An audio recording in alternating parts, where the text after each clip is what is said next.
ونصلي ونسلم على رسوله الكريم أما بعد فأعوذ بالله من الشيطان الرجيم بسم الله الرحمن الرحيم قل إني نهيت أن أعبد الذين تدعون من دون الله قل لا أتبع أهواءكم قد ضللت إذا وما أنا من المهتدين قل إني على بينة من ربي وكذبتم به ما عندي ما تستعجلون به إن الحكم إلا لله يقص الحق وهو خير الفاصلين قل لو أن عندي ما تستعجلون به لقضي الأمر بيني وبينكم والله أعلم بالظالمين وعنده مفاتح الغيب لا يعلمها إلا هو ويعلم ما في البر والبحر وما تسقط من ورقة إلا يعلمها ولا حبة في ظلمات الأرض ولا رطب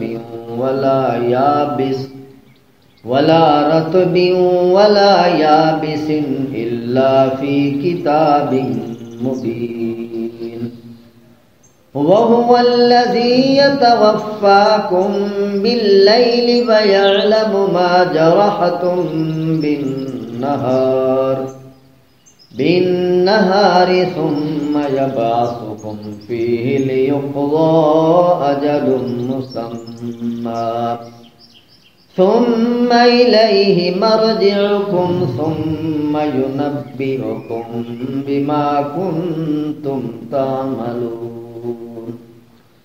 سبحان ربك رب العزة عما يصفون وسلام على المرسلين والحمد لله رب العالمين سبحان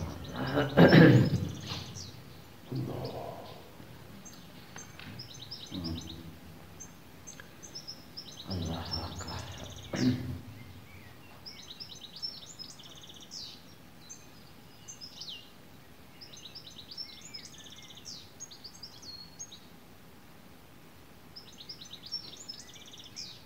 انتہائی واجب الاحترام قابل صد تعظیم و اکرام دوستو بزرگو بھائیو،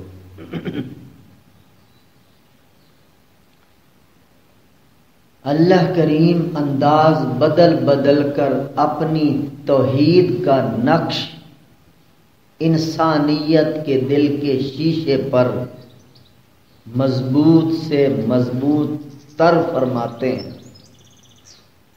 کوئی سننے والا ہو، کوئی سمجھنے والا ہو تو عقیدہ توحید ایک ایسا عقیدہ ہے جس کو کوئی عقل والا انسان ٹھوکر مار ہی نہیں سکتا۔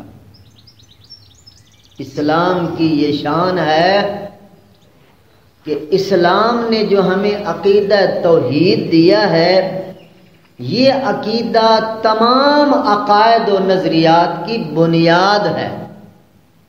عقیدہ توحید اساس ہے، بنیاد ہے تمام عقائد اور نظریات۔ اللہ اپنے حبیب سے فرماتے ہیں اعلان کرو،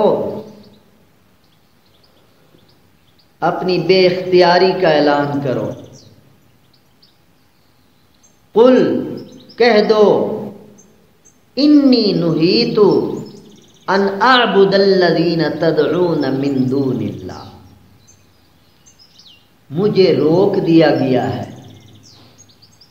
جو روکنے والا ہے وہی خدا ہے، جو رکنے والا ہے جس پر کرنے نہ کرنے کا حکم جاری کیا جاتا ہے وہ خدا نہیں ہوتا، وہ خدا کا بندہ ہوتا ہے۔ خدا حکم دینے والے کو کہتے ہیں۔ تو حضور علیہ السلام کو فرمایا جا رہا ہے میرے حبیب اعلان کرو، لوگوں کو سمجھاؤ کہ میں خدا نہیں ہوں، خدا کا پیغمبر ہوں، اللہ کا نبی ہوں، اللہ کا بندہ ہوں، اس کے حکم کا میں پابند ہوں۔ مجھے اس نے منع کر دی ہے اس بات سے کہ جن خداؤں کی تم بندگی کر رہے ہو، پرستش کر رہے ہو، پتھروں کے سامنے جھکتے پھرتے ہو، مجھے سختی سے اللہ نے منع کر دیا، میں نے کبھی بھی ان کی عبادت نہیں کرتی۔ انی نہیت، مجھے نہیں کر دی گئی، منع کر دیا گیا، ان اعبد اللہ، ان اعبد الذین تدعون من دون اللہ، جن کی تم عبادت کرتے ہو میں ان کی عبادت نہیں کر سکتا۔ اور یہ بھی مجھے اللہ نے حکم دیا، قل، یہ بھی اعلان کرو، فرما دو، کہہ دو، اعلان کر دو، قل لا اتبع اہواءکم، اہوا جمع ہے ہوا کی، ہوا خواہش کو کہتے ہیں، ہوائے نفس، نفس کی خواہش۔ اللہ اپنے حبیب سے فرماتے ہیں یہ اعلان کرو، لا اتبع، میں کبھی بھی پیروی نہیں کروں گا، اہواءکم، کم خطاب کی ضمیر ہے، جو تمہاری خواہشات نفسانیہ ہے، جو تم اندر سے چاہتے ہو، چونکہ جیسے تم خود مشرک اور کافر ہو، میرے بارے میں بھی یہی سوچ رکھتے ہو۔ اللہ نے فرمایا میرے حبیب اعلان کرو میں کبھی بھی تمہاری خواہش کی پیروی نہیں کر سکتا۔ تم تو مشرک ہو، تم تو ایک خدا کو چھوڑ کر کئی بناوٹی خدا بنائے بیٹھے ہو، تو یہ میں تمہاری کیسے خواہش کو پورا کر سکتا ہوں؟ قد زللت، اگر میں نے ایسا کیا تو میں بھی بے راہ ہو جاؤں گا، اور وما انا من المہتدین، اور ہدایت والے لوگوں میں سے میں نہ رہوں گا۔ اگر میں توحید چھوڑ دوں، اللہ کی وحدت کو چھوڑ دوں، اللہ کی الوہیت کو چھوڑ دوں، اس کے ایک ہونے کو چھوڑ دوں، اور غیروں کے سامنے سجدہ ریزیاں شروع کر دوں، تو میں پھر ہدایت والوں میں سے نہیں رہوں گا، میں گمراہ ہونے والے لوگوں میں شامل ہو جاؤں گا۔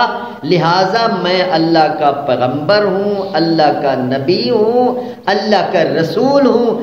اللہ نے مجھے ایک لائن پہ کھڑا کیا ہے، اور اللہ واضح طور پر مجھے ہدایات دے رہے ہیں، اس لائن سے نہ میں دائیں مڑ سکتا ہوں نہ میں بائیں مڑ سکتا ہوں۔ یہی صراط مستقیم ہے جسے توحید کی پٹی کہا جاتا ہے۔ قل، اے میرے حبیب یہ بھی اعلان کیجیے، انداز توحید بیان کرنے کا، مختلف رنگوں میں، مختلف انداز سے، مختلف دلائل دے دے کر اللہ پاک توحید سمجھاتے ہیں تاکہ توحید کا نقش دل پہ آ جائے۔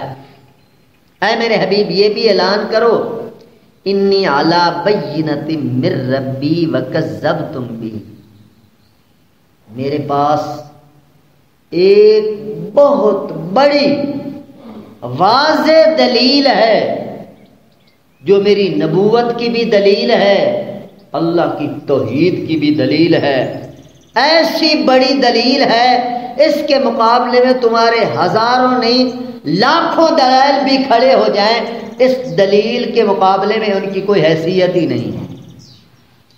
دیکھو نا، جب سمجھدار لوگ بیٹھے ہوتے ہیں تو دلائل کے ساتھ فیصلے کیے جاتے ہیں۔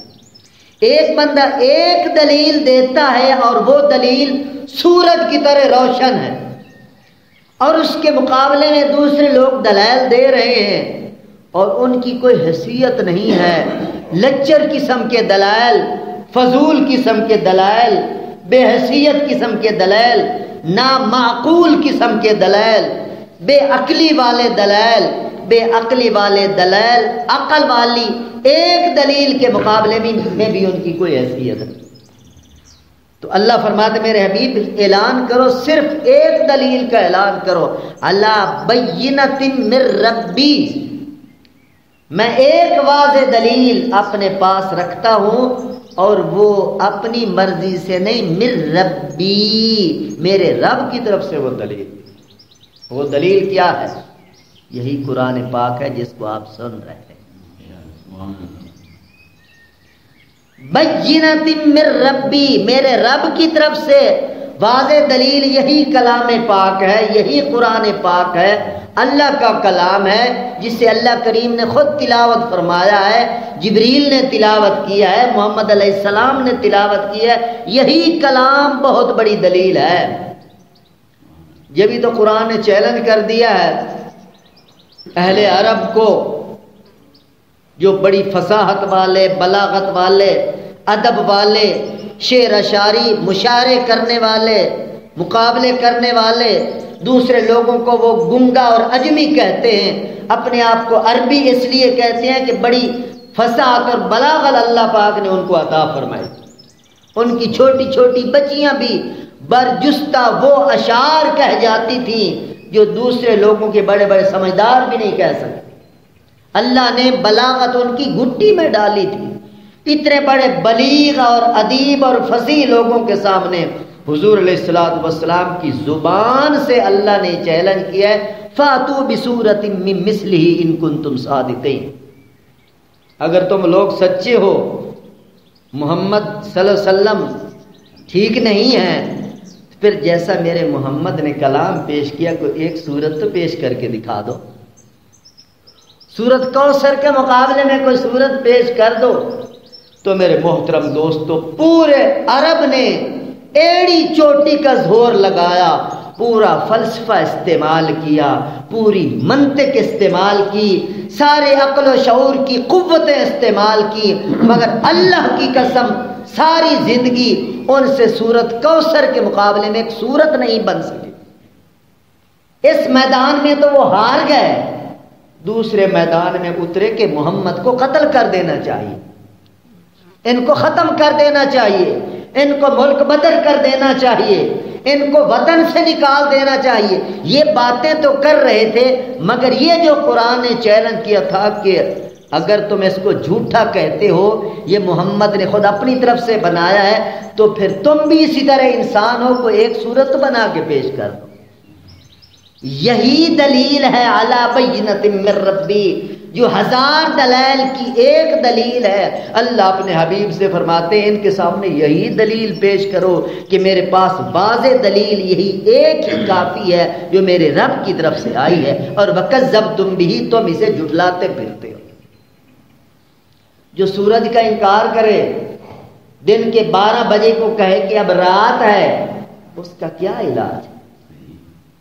جو میٹھے شہد کو کہے کہ یہ کڑوا ہے، اس کا کیا علاج ہے؟ کتے کو شہد اچھا نہیں لگتا کیونکہ اس کا ذائقہ ایسا ہے کہ میٹھی چیز اس کو اچھی نہیں لگتی۔ تو جن کا ذائقہ کتے والا ہو چکا ہے، ان کو قرآن پاک جیسا شہد، قرآن پاک جیسی مٹھاس بری کلام ان کو اچھی نہیں لگتی، ان کا اپنا ذائقہ خراب ہے، اپنا دماغ خراب ہے۔ یہ تو آفتاب سے زیادہ روشن اور نورانی اور منور کلام ہے جو اللہ کی طرف سے علی بینۃ، بہت بڑی دلیل ہے جو اللہ نے ساری انسانیت کے سامنے پیش کی۔ آج 1450 سال بعد بھی کوئی مسلمان کا بچہ پوری دنیا کو چیلنج کر سکتا ہے کہ قرآن پاک جیسی کوئی ایک صورت تو پیش کر کے دکھا دو۔ نہ اس وقت کوئی پیش کر سکے تھے، نہ آج کوئی پیش کر سکتا ہے، اور اللہ کی قسم یہ خدا کا چیلنج قیامت کی صبح تک ہے، کبھی قرآن کے مقابلے میں کوئی ایک صورت بھی پیش نہیں کر سکے گا۔ یہ اس کا معجزہ ہے قرآن پاک کا، یہ اللہ کی بہت بڑی دلیل ہے۔ ما عندی ما تستعجلون به ان الحکم الا للہ۔ ابو جہل نے کہا تھا خلاف کعبہ پکڑ کر دیکھو نا، جب مت ماری جاتی ہے تو بندہ کیسی باتیں کرتا ہے۔ خلاف کعبہ پکڑ کے دعا کر رہا تھا ابو جہل، جاہلوں کا باپ، اللہم ان کان ھذا ھو الحق من عندک، اے اللہ یہ محمد نے جو قرآن پیش کی ہے اگر یہ حق ہے اور تیری طرف سے ہے، چاہیے تو یہ تھا کہ یوں کہتا یا اللہ پھر ہمیں ہدایت دے دے۔ وہ کیا کہتا ہے ابو جہل، جہلوں کا باپ جو ہوا، کہتا ہے فَأَمْطِرْ عَلَيْنَا حِجَارَةً مِّنَ السَّمَاءِ، یا اللہ پھر ہم پر پتھروں کی بارش برسا دے۔ تعصب کی حد ہو گئی، یا اللہ یہ محمد نے جو کلام پیش کیا ہے اگر یہ حق ہے اور تیری طرف سے ہے تو فَأَمْطِرْ عَلَيْنَا حِجَارَةً مِّنَ السَّمَاءِ، ہم لوگوں پر پتھر برسا کر ہمیں ہلاک کر دے، ابھی اتنا بعذاب علیم، یا کوئی اور دردناک عذاب لے آ، ہم اس محمد کا کلام نہیں سننا چاہتے، مر جانا ہمیں گوارا۔ ضد اور کسے کہتے ہیں، ہر دھرمی اور کسے کہتے ہیں کہ چونکہ وہ ہمارے دشمن ہیں، ان کی بات ہے، وہ اگر جنت کی بھی بات کریں گے تو جہنم میں چلے جائیں گے، ان کے کہنے پر جنت میں بھی نہیں جائیں گے۔ یہ منحوس قسم کے لوگ، خبیث قسم کے لوگ، رذیل قسم کے لوگ، گھٹیا قسم کے لوگ، ہر دھرم قسم کے لوگ، 2 اور 2 کو 5 کہنے والے لوگ، ان لوگوں کا علاج میرے دوستو اللہ کے پیغمبر کے پاس ہی نہیں، بس جہنم ہی ایسے لوگوں کا ٹھکانہ ہے۔ تو اللہ کے پیغمبر نے یہ اعلان کیا، اللہ نے کروایا، ما عندی ما تستعجلون بی، حضور علیہ السلام کو بھی لوگ کہتے کہ عذاب لے آؤ، اللہ سے بھی یہی دعائیں کرتے، تو حضور علیہ السلام ان کو فرماتے کہ جس چیز میں تم جلدی مچا رہے ہو نا عذاب مانگنے میں، ما عندی، وہ چیز میرے قبضے میں نہیں ہے، میرے پاس نہیں ہے، میرے اختیار میں نہیں ہے۔ تمہیں عذاب دے یا نجات دے، تمہیں کچھ دن کھانے کھلائے یا ابھی سے پکڑ لے، یہ اس کے ہاتھ ہے، اس کے اختیار میں ہے، جب چاہے، جس کو چاہے، جیسے چاہے گرفتار کر لے۔ ما عندی ما تستعجلون بھی، جس چیز کو تم جلدی جلدی مانگتے ہو نا، عذاب لے آؤ، عذاب لے آؤ، عذاب لے آؤ، اگر سچے ہو، وہ میرے اختیار میں نہیں ہے، میں واضح اعلان کر، چونکہ میں اس کا بندہ ہوں، میں رب نہیں ہوں، یہ رب کا کام ہے۔ اور ان الحکم الا للہ، حکم اور حکومت، آرڈر صرف اور صرف میرے اللہ کا ہے۔ ان الحکم الا للہ، امر، حکم، آرڈر، فرمان صرف اور صرف اس اللہ کا چلتا ہے، اس اللہ کی مرضی کے بغیر میں محمد بھی نہیں بول سکتا۔ وما ينطق عن الهوى ان هو الا وحی یوحى، میں اپنی مرضی سے نہیں بولتا، جب وہ بلواتا ہے تو میں بولتا ہوں۔ اور یقص الحق، وہ حق بات کو بڑی وضاحت سے بیان فرماتا رہتا ہے، وہ خیر الفاصلین، اور وہ بہترین فیصلے فرمانے والا ہے۔ قل لو ان عندي ما تستعجلون به لقضي الامر بيني وبينكم والله اعلم بالظالمین۔ اللہ اپنے حبیب سے فرماتے ہیں یہ بھی کہہ دو کہ جس عذاب میں تم لوگ جلدی مچا رہے ہو، اگر وہ میرے اختیار میں ہوتا تو میرا اور تمہارا کبھی کا فیصلہ ہو چکا ہوتا، پھر کبھی کا فیصلہ ہو چکا ہوتا۔ تم جیسے وفد بنا کر میرے اوپر پریشر ڈال کے کہتے ہو کہ یہ دکھاؤ یہ دکھاؤ، تو پھر میں بھی انسان تھا، تمہیں دکھا دیتا، کبھی کا فیصلہ ہو جاتا تمہارا اور میرا۔ یہ تو اللہ کا حوصلہ ہے، اللہ کا حلم ہے، اللہ کی ذات کے پاس یہ اختیارات ہیں۔ اللہ جانتے ہیں عالم بالظالمین، تم میں سے ظالم لوگ کون ہیں، مگر وہ اپنے حوصلے کے ساتھ اس نظام کو چلا رہا ہے، میرے اختیار میں یہ چیزیں نہیں ہیں۔ وَعِندَهُ مَفَاتِحُ الْغَيْبِ لَا يَعْلَمُهَا إِلَّا هُ۔ یہ آیت عقیدہ توحید میں سورج سے زیادہ روشنی پھیلا رہی ہے۔ عِندَهُ، اللہ ہی کے پاس ہیں، مفاتح الغیب، غیب کے خزانے۔ مفاتح کا لفظ علماء نے لکھا ہے یا تو مفتح سے نکلا ہے، مفتح مانا خزانہ ہوتا ہے، یا پھر مفتاح میم کے کسرہ کے ساتھ مفتاح سے نکلا ہے، تو مفتاح کا معنی چابی ہوتا ہے۔ تو خزانہ ہو یا خزانے کی چابی ہو، مطلب یہی ہے کہ تمام خزانے اسی کے اختیار میں ہیں، تمام خزانوں کی چابیاں اسی کے پاس ہیں۔ لا یعلمها الا ہو، اللہ کے سوا اس بات کو کوئی نہیں جانتا۔ اللہ اکبر۔ خزانوں کی چابیاں، غیب کے خزانوں کی چابیاں، یہ لفظ بھی اللہ نے بعد میں کیا ہے، پہلے لفظ عندہ آیا، عندہ اسی کے پاس ہیں۔ یوں بھی اللہ پاک فرما سکتے تھے مفاتیح الغیب عندہ، غیب کے خزانوں کی چابیاں اسی کے پاس ہیں۔ علماء نے یہاں پہ نکتہ لکھا ہے توحید کو کیسے مضبوط انداز سے بیان کیا جا رہا ہے۔ عندہ پہلے اللہ کی طرف متوجہ کیا گیا ہے، عندہ اسی کے پاس ہے، اسی ہی کے پاس ہے تمام غیب کے خزانوں کی چابیاں۔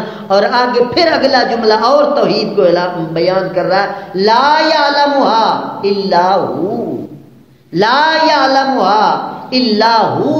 کیسے میں اس کی نورانیت کو بیان کروں؟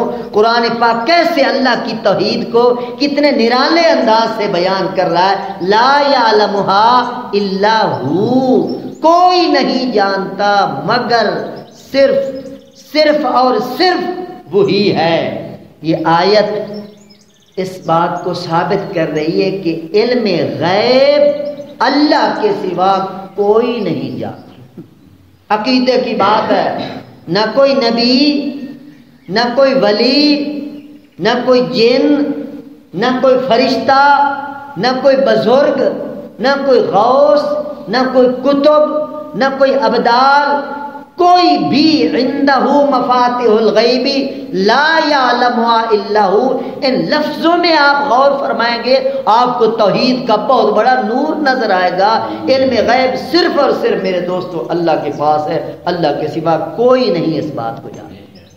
ہاں، نبی کے پاس اتنا علم آتا ہے جتنا اللہ پاک اس کو عطا فرماتا ہے۔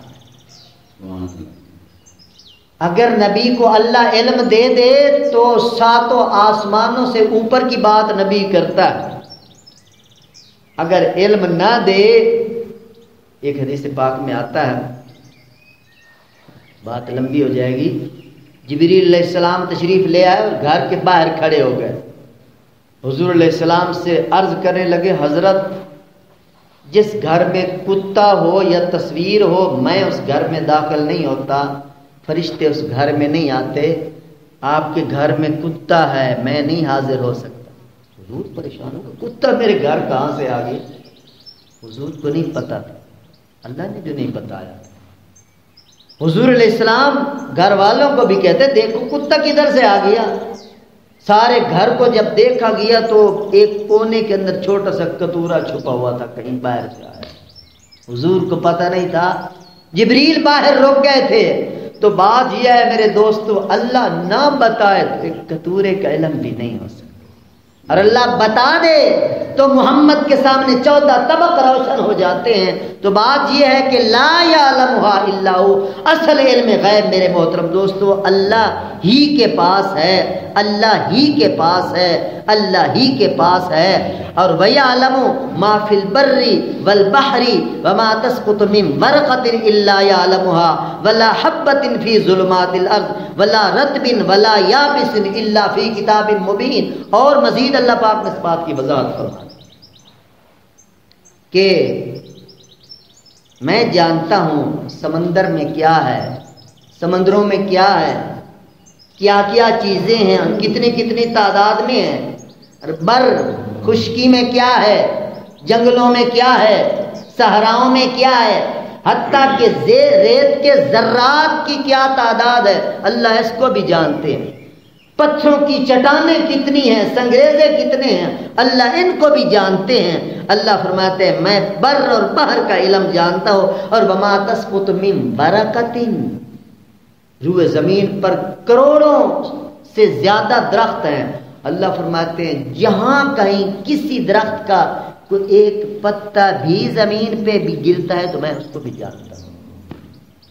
عقیدے کی بات ہے، کوئی پتا بھی گرتا ہے میں اس کو بھی جانتا ہوں، اور گرنے والا پتا رطبن ہے یا یابسن ہے، خشک ہے یا تر ہے، پیلا زرد ہو چکا ہے یا سبز ہے، ہرا ہے، میں اس کو بھی جانتا ہوں۔ میں خدا ہوں، میں مالک ہوں، میں اللہ ہوں، میں سب کچھ جاننے والا ہوں۔ اور ایک بات یہ بھی ذہن میں رہے کہ جس طرح یہ ہمارا عقیدہ ہے کہ عقیدہ توحید اللہ پاک ایک ہی ہے، جس طرح اللہ کی ذات ایک ہے، اس کا کوئی مثل نہیں، کوئی مثال نہیں، اس کی ذات میں اس کا کوئی شریک نہیں، اسی طرح میرے محترم دوستو اس کی صفات میں بھی اس کا کوئی شریک نہیں۔ جس طرح ذات میں وہ بے مثال ہے، اسی طرح صفات میں بھی بے مثال۔ اس کی صفات کمال کی صفات ہیں، ان میں نقص کا تصور نہیں ہے۔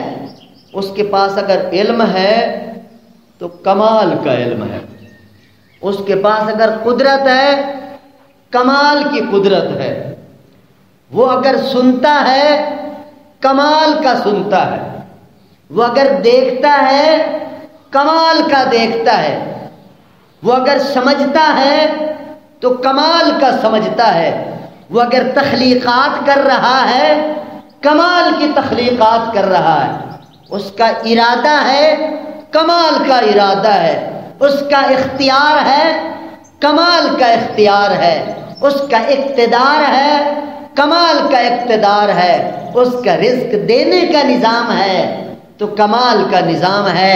تو میرے محترم دوستو جس طرح اس کی ذات میں اس کا کوئی شریک نہیں ہے، اسی طرح اس کی صفات میں بھی اس کا کوئی شریک نہیں۔ وہ صفات میں بھی وحدہ لا شریک ہے، اس کا کوئی شریک نہیں۔ ساری کائنات کے ذرے ذرے کو، دانے دانے کو، رتی رتی کو، حبہ حبہ کو اللہ پاک دیکھ بھی رہا ہے، جان بھی رہا ہے، سمجھ بھی رہا ہے، اور اللہ فی کتاب مبین ہر چیز کو اپنی لوح محفوظ میں لکھ کے اللہ نے رکھا۔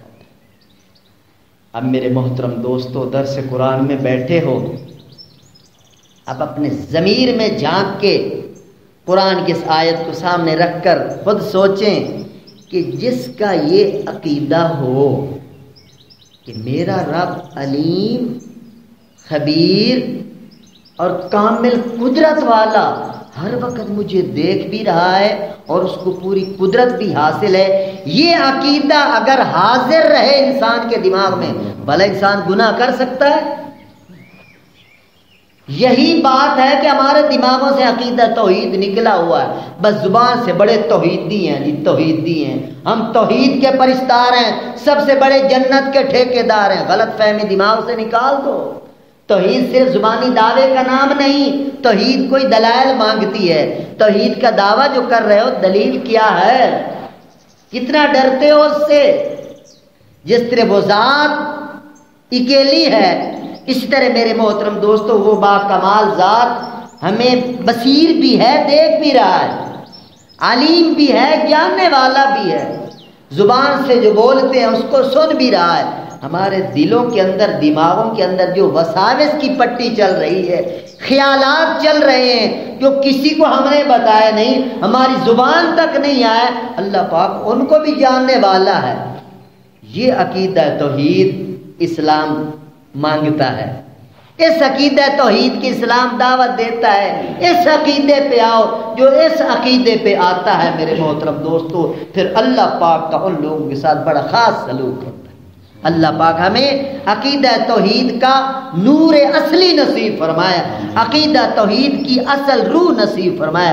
وہ روح یہی ہے اللہ کریم کی ذات کو اپنے کمالات میں کامل تسلیم کیا جائے اور اس کی ذات کا خوف اور ڈر اپنے دل و دماغ میں طاری کیا جائے۔ وَهُوَ الَّذِي يَتَوَفَّاكُم بِاللَّيْلِ وَيَعْلَمُ مَا جَرَحْتُم بِالنَّهَارِ۔ اللہ اپنی قدرت کو بیان فرما رہے ہیں، میں ہی وہ ہوں جو رات کو تمہیں وفات دے دیتا ہوں، جب تم سوتے ہو تمہیں وفات دے دیتا ہوں، روح قبض کرتا ہوں۔ دیکھو، ایک وفات اصغر ہے، ایک وفات اکبر ہے۔ وفات اکبر یہ ہے کہ جسم سے مکمل روح نکال لی جائے، اور وفات اصغر یہ ہے کہ روح نکال لی جائے مگر اس روح کا زیادہ تعلق جسم کے ساتھ رہے۔ روح سونے کی حالت میں میرے دوستو باہر نکلتی ہے، اس لیے جو سو رہا ہے اس کے پاس آپ جو کچھ کر اس کو کوئی پتہ نہیں۔ تو یہ وفات اصغر یہ ایک دلیل ہے وفات اکبر کی۔ اللہ فرماتے ہیں میں اللہ جو تمہیں وفات اصغر سے روزانہ گزارتا ہوں، روزانہ صلح بھی دیتا ہوں اور پھر وفات دے کر پھر زندگی دے دیتا ہوں، اٹھا بھی دیتا ہوں، صلح بھی رہا ہوں جگا بھی رہا ہوں، صلح بھی رہا ہوں جگا بھی رہا ہوں۔ یہ ایک سلسلہ چل رہا ہے، اور یہ سلسلہ کہاں تک چلے گا؟ لیقضا اجل مسمى۔ اللہ پاک نے ایک وقت مقرر کیا ہے، میرا کون سا سال ہے، کون سا مہینہ ہے، کون سا ہفتہ ہے، کون سا دن ہے، کون سی گھڑی ہے، کون سا لمحہ ہے، اجل مسمى، وہ مقدر ہو چکا ہے، وہ مقرر ہو چکا ہے، وہ فکس ہو چکا ہے، ریڈ لائن کھینچی جا چکی ہے۔ میں اس لائن سے آگے ایک سیکنڈ نہیں بڑھ سکتا، ایک انچ نہیں بڑھ سکتا۔ اللہ کا بڑا مضبوط نظام ہے۔ اللہ فرماتے ہیں یہ ہمارے سلانے جگانے کا نظام، یہ اجل مسمى، اس موت کی سرحد تک پہنچنے کا ایک نظام، تو جس کا جب وقت یہاں پورا ہو جاتا ہے پھر ہم اس کو موت اکبر کی وادی میں دھکیل دیتے ہیں، وہ وفات پا جاتا ہے، بقضاء الہی اللہ کے پاس چلا جاتا ہے، اور پھر اس کا دوسرا نظام شروع ہو جاتا ہے۔ اور جس کی وفات اکبر نہیں آتی وہ پہلے وفات اصغر سے گزرتا ہے۔ ثم الیہ مرجعکم، جو وفات اکبر کی وادی میں جاتا ہے، اس کے بعد کیا ہوتا ہے؟ اللہ فرماتے ہیں ثم الیہ مرجعکم، پھر یہ لوگ میرے پاس لوٹ کے آ جاتے ہیں۔ اللہ اکبر، جس خدا نے دنیا میں بھیجا تھا، مرجعکم، اللہ فرماتے ہیں تمہارا مرجع، تمہارے لوٹنے کی جگہ، تمہاری واپسی کدھر ہونی ہے؟ اپنے رب کے پاس ہونی ہے۔ ثم ینبئکم، پھر وہ تمہارا رب تمہیں پوری رپورٹ بتا دے گا، خبریں بتا دے گا، علم ظاہر کر دے گا، بما کنتم تعملون، جو تم لوگ اعمال دنیا میں کیا کرتے تھے۔